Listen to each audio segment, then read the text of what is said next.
Dia 6 de abril, meditação no Café com Deus Pai, do pastor Júnior Rostirola. Recomece. Todos os anos, seus pais iam a Jerusalém para a festa da Páscoa. Quando ele completou 12 anos de idade, eles subiram à festa, conforme o costume.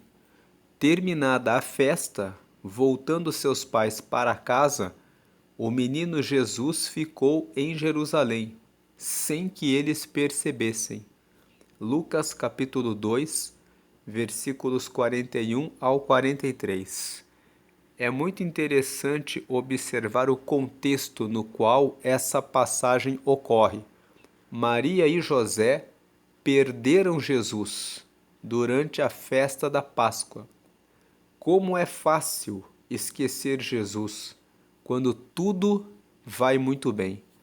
Um dos maiores perigos que corremos na vida é nos acostumarmos com Jesus. Tem muita gente perdendo Jesus na caminhada, mesmo o amando. Em Nazaré, um dia Jesus entrou no templo e pregou, e todos os parentes e amigos que ali estavam o reconheceram. Visto que o conheciam desde a infância, não creram nele. Isso nos ensina que, mesmo tendo nascido e crescido conhecendo Jesus, podemos sofrer da Síndrome de Nazaré. Ou seja, nós nos acostumamos com ele e esquecemos de fato quem ele é.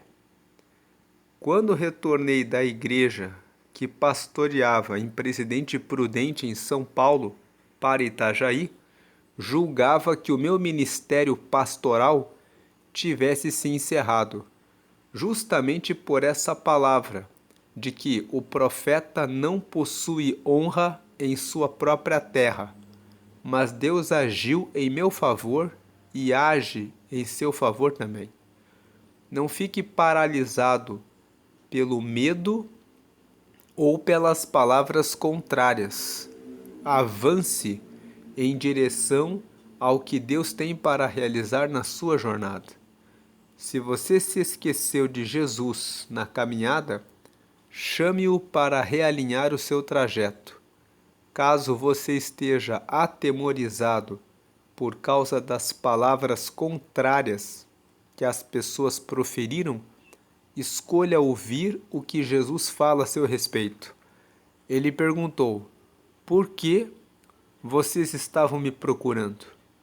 Não sabiam que eu devia estar na casa de meu pai? Ocupe-se daquilo que o pai o encarregou, e Deus o julgará fiel. A frase de hoje é: Cristo morreu a nossa morte para vivermos a vida dele. Hoje é o dia 96 de 365. A leitura bíblica de hoje é Gênesis, capítulo 35. E a palavra-chave de hoje é hábito.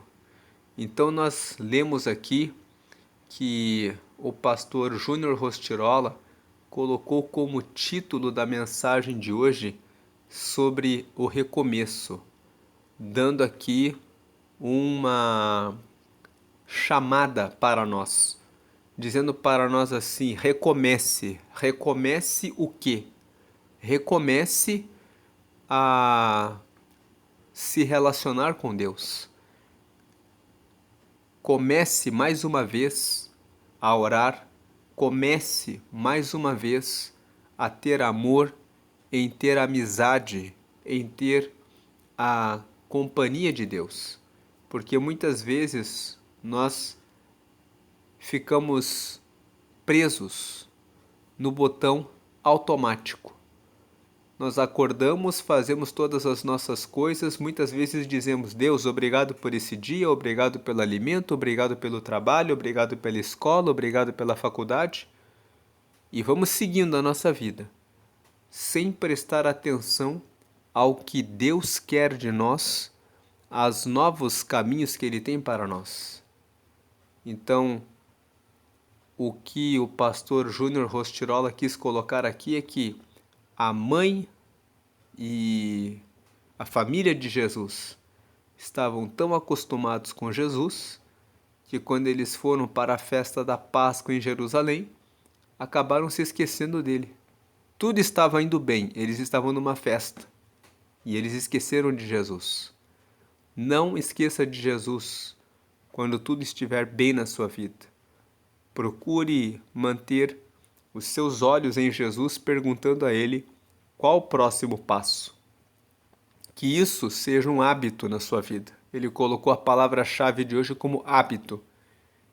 Ou seja, que exista uma constância na sua sede e na sua fome por Jesus. Então, o recomece aqui de hoje é um recomece nesse sentido. E hoje é pós-Páscoa. Então, na Páscoa, lembramos que Jesus ressuscitou. Então, essa semana é uma semana para começar com esse recomeço de querer ter Jesus mais perto. E agora quero fazer um convite para você que ouviu essa mensagem e quer recomeçar a sua vida, entregando a sua vida para Jesus. Porque talvez você está ouvindo essa mensagem e nunca entregou a sua vida para Deus. Então aqui na tela você tem a oração de confissão. Você confessa que tem os seus pecados e que precisa de Jesus. Quando você faz essa oração, você aceita Jesus, recebe o perdão dos pecados, recebe o Espírito Santo, que é o próprio Deus morando em você, e tem o seu nome escrito no céu, no livro da vida. O livro da vida é um livro que fica no céu com o nome dos que aceitam Jesus. Quem aceita Jesus passa a ser filho, passa a ser filha de Deus. Então, ligue o seu pensamento com Deus e faça essa oração comigo. Diga: Senhor Jesus, eu te aceito como meu único Senhor e Salvador. Perdoa meus pecados e me dá o teu Espírito Santo para me guiar até o céu e escreve meu nome no livro da vida, em nome de Jesus. Amém. Procure uma igreja que prega que todas nossas orações devem ser apenas dedicadas a Jesus. Participe dos estudos bíblicos para que você possa se aproximar dele, para que você o conheça mais. E participe das reuniões de oração. A oração é uma conversa franca com Deus. Converse sobre tudo o que tem sido desafio para você. Mas antes disso, agradeça a Ele. Diga obrigado pela vida, por esse dia, pela família, pela moradia, pelo alimento, pelas vestes, pela saúde, pelos meus filhos, pelo meu casamento, pela minha empresa, pelos meus colaboradores, pelos meus sócios. Apresente a sua vida agradecendo e coloque diante de Deus a sua própria vida, dizendo: me ajuda a vencer os meus pecados, a vencer o mal que tenho no meu coração.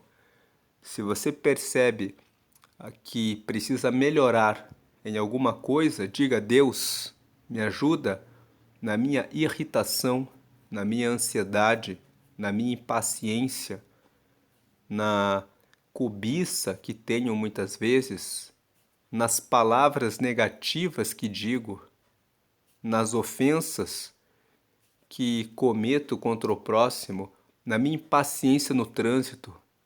Confesse a Jesus, pedindo que Ele lhe ajude. Todas essas coisas falam sobre recomeço. O recomeço para uma vida nova, uma vida mais leve, livre das cargas da impaciência, da ansiedade, da preocupação, e passe a confiar em Jesus. Coloque na mão dele aquilo que te perturba, aquilo que te incomoda. Diga: Deus, eu quero colocar na sua mão e quero que o Senhor me ajude. Vamos fazer uma oração. Senhor, te agradecemos por essa mensagem que nos fala sobre recomeço. Pedimos que o Senhor ajude esse teu filho e essa tua filha que precisa retomar o seu caminho. Muitas pessoas que ouvirem essa mensagem vão lembrar que precisam corrigir um comportamento, uma forma de falar, uma forma de tratar alguém, de tratar um familiar. E eu peço que o Senhor agora escute essa oração que esse teu filho e que essa tua filha está fazendo e confessando e pedindo o seu auxílio, o seu apoio. Peço que o Senhor derrame o seu auxílio, o seu apoio para visitar esse teu filho e essa tua filha para que consigam vencer essa situação e possam ser mansos, humildes, mais pacientes, perseverantes e que possam alcançar a comunhão com o Senhor. Aqueles que estavam um pouco mais enfraquecidos na fé, que o Senhor derrame força e graça para que possam estar mais próximos do Senhor. Que o Senhor venha dar força para que possam orar com gratidão e também confiarem nas situações difíceis e nos desafios, que possam ter plena confiança de que o Senhor continua sendo Deus e de que o Senhor tem muitas vezes o tempo certo de agir e fazer aquilo que pedimos. Ajuda esse teu filho, essa tua filha a entender o teu não, porque muitas vezes o Senhor já falou para esse teu filho, para essa tua filha, que é não a resposta.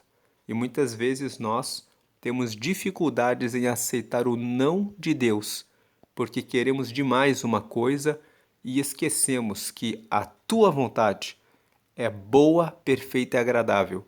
Então eu peço que o Senhor visite esse teu filho, essa tua filha, que o Senhor já falou que é não, mas a pessoa está insistindo. Que o Senhor derrame sabedoria e abra o entendimento, mostrando de maneira bem clara por que o Senhor disse não.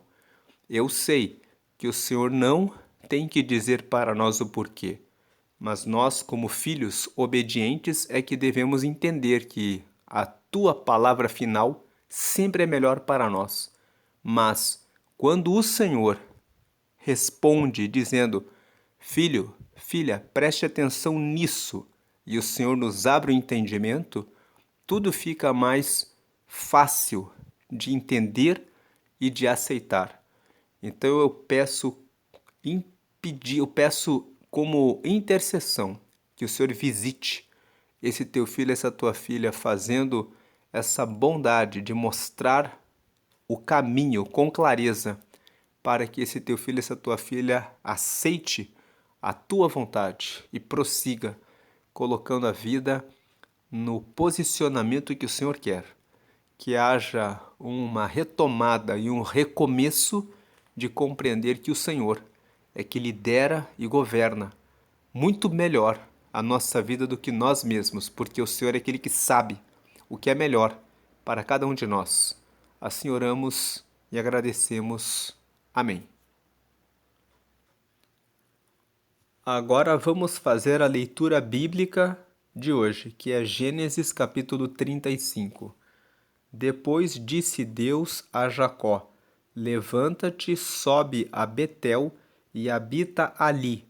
Faze ali um altar ao Deus que te apareceu quando fugiste diante da face de Esaú, teu irmão. Então disse Jacó à sua família e a todos os que com ele estavam: Tirai os deuses estranhos que há no meio de vós, e purificai-vos, e mudai as vossas vestes. Então nós vemos aqui que Deus veio até Jacó e disse para ele: Levante-se, pegue a sua família e mude de lugar. Não fiquem mais nesse lugar. E Jacó obedeceu. Uma aplicação prática para a nossa vida. Se Deus disse a você para que você mude de trabalho, mude de cidade, mude de bairro, mude de casa, é necessário ouvir a voz de Deus. Muitas vezes Deus nos muda de uma posição porque Ele sabe qual o melhor lugar para você.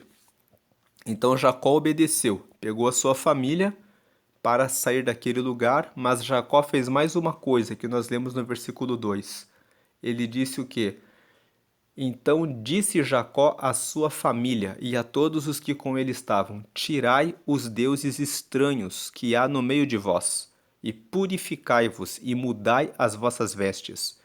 Então esse texto aqui mostra que Jacó disse para todos os que estavam com ele: Peguem as imagens de escultura, peguem todos os outros deuses, tirem isso no meio de vocês. Somente Deus é o nosso Deus. E aí ele disse: purificai-vos. Então a purificação é se limpar dos pecados. A mensagem de hoje fala sobre recomeçar. Então o recomeço é limpar-se, purificar-se, deixar as coisas erradas para trás. E ele coloca aqui: mudai as vossas vestes. As nossas vestes são a forma como nós agimos. Vamos dizer que as nossas vestes são, a Bíblia fala em Apocalipse, de vestes espirituais. Que tudo que nós falamos, tudo que nós fazemos, a forma como nós cuidamos do nosso coração, guardando coisas ruins ou guardando coisas boas, são as nossas vestes espirituais. Então ele disse aqui: mudai as vossas vestes, mudem a vida de vocês. 3. E levantemo-nos e subamos a Betel. Eles estavam indo para Betel porque Deus mandou Jacó ir para lá. E ali farei um altar ao Deus que me respondeu no dia da minha angústia e que foi comigo no caminho que tenho andado. Aqui no versículo 3 ele disse: vou agradecer, vou levantar um altar porque Deus me respondeu no dia da minha angústia. Deus, ele responde você quando você fala com ele. Versículo 4. Então deram a Jacó todos os deuses estranhos que tinham em suas mãos e as arrecadas que estavam em suas orelhas. E Jacó os escondeu debaixo do carvalho que está junto a Siquém. E partiram, e o terror de Deus foi sobre as cidades que estavam ao redor deles, e não seguiram após os filhos de Jacó. Então isso aqui está dizendo que Deus colocou um terror em volta da família de Jacó, para que nenhum dos povos vizinhos fossem atrás deles para fazer o mal contra eles. 6. Assim chegou Jacó à luz, que está na terra de Canaã. Esta é Betel. Ele e todo o povo que com ele havia. Então ele chegou numa cidade. O nome da cidade era Luz. Mas essa cidade que se chamava Luz, na verdade também se chamava Betel. 7. E edificou ali um altar, e chamou aquele lugar El Betel, porquanto Deus ali se lhe tinha manifestado, quando fugia diante da face de seu irmão. Então, nessa cidade aqui de Luz, Deus já tinha falado com Jacó em uma ocasião anterior, quando ele estava fugindo do seu irmão, do Esaú. 8. E morreu Débora, a ama de Rebeca, e foi sepultada ao pé de Betel, debaixo do carvalho cujo nome chamou Alom-Bacute. A Rebeca, ela era a mãe de Jacó. Então aqui, a Débora, que era a ama de Rebeca, era a pessoa que cuidava dela, ajudava a Rebeca. E apareceu Deus outra vez a Jacó, vindo de Padã-Arã, e abençoou-o. E disse-lhe Deus: o teu nome é Jacó. Não se chamará mais o teu nome Jacó, mas Israel será o teu nome. E chamou o seu nome Israel. Então nós vemos que Deus mudou o nome de Jacó. O nome de Jacó significa enganador. Deram esse nome para ele porque ele era gêmeo com Esaú. E quando Esaú estava saindo do ventre materno, a Bíblia conta que Jacó nasceu com a mão segurando no tornozelo do seu irmão, porque ele queria segurar Esaú para sair por primeiro. Porque o primogênito, o filho que saía primeiro, o mais velho, recebia todo o direito de herança. Então, quando os pais dele viram que ele segurava o tornozelo do irmão dele, do gêmeo, querendo sair por primeiro, deram o nome para ele de Jacó, no sentido de que aquele que se esforça para vencer o outro. Então, a ideia de Jacó era uma ideia de alguém que, se tem a oportunidade de passar a perna no outro, ele passa a perna no outro. Um nome que era ruim para ele, mas foi o nome que deram para ele. E Deus veio e disse: agora o seu nome será Israel. Israel significa aquele que lutou com Deus e venceu. Então Israel é um nome que significa lutador, batalhador, vencedor. E foi isso que Deus fez, mudou o nome dele de Jacó para Israel. Disse-lhe mais Deus: eu sou o Deus Todo-Poderoso, frutifica e multiplica-te. Uma nação e multidão de nações sairão de ti, e reis procederão de ti. E te darei a ti a terra que tenho dado a Abraão e a Isaque, a tua semente depois de ti darei a terra. E Deus subiu dele, do lugar onde falara com ele. E Jacó pôs uma coluna no lugar onde falara com ele, uma coluna de pedra, e derramou sobre ela uma libação, e deitou sobre ela azeite. E chamou Jacó o nome daquele lugar, onde Deus falara com ele, de Betel.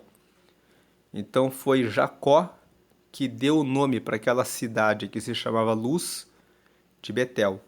Partiram de Betel e, havendo ainda um pequeno espaço de terra para chegar a Efrata, teve um filho Raquel, e teve trabalho em seu parto. E aconteceu que, tendo ela trabalho em seu parto, lhe disse a parteira: não temas, porque também este filho terás. E aconteceu que, saindo-se-lhe a alma, porque ela morreu, chamou seu nome Benoni, mas seu pai o chamou Benjamim. Assim morreu Raquel, e foi sepultada no caminho de Efrata, esta é Belém. E Jacó pôs uma coluna sobre a sua sepultura, esta é a coluna da sepultura de Raquel, até o dia de hoje. Então partiu Israel e estendeu a sua tenda, além de Migdal-Éder. E aconteceu que, habitando Israel naquela terra, foi Ruben e deitou-se com Bila, concubina de seu pai. E Israel soube-o, e eram 12 os filhos de Jacó. Os filhos de Leia: Ruben, o primogênito de Jacó, depois Simeão e Levi, Judá, Issacar e Zebulon. Os filhos de Raquel: José e Benjamim. Os filhos de Bila, serva de Raquel: Dan e Naftali. Os filhos de Zilpa, serva de Leia: Gade e Azer. Estes são os filhos de Jacó, que lhe nasceram em Padã-Arã. E Jacó veio a Isaque, seu pai, a Manre, a Quiriate-Arba, que é Hebrom, onde peregrinaram Abraão e Isaque. E foram os dias de Isaque 180 anos. E Isaque expirou e morreu, e foi recolhido aos seus povos, velho e farto de dias. E Esaú e Jacó, seus filhos, o sepultaram.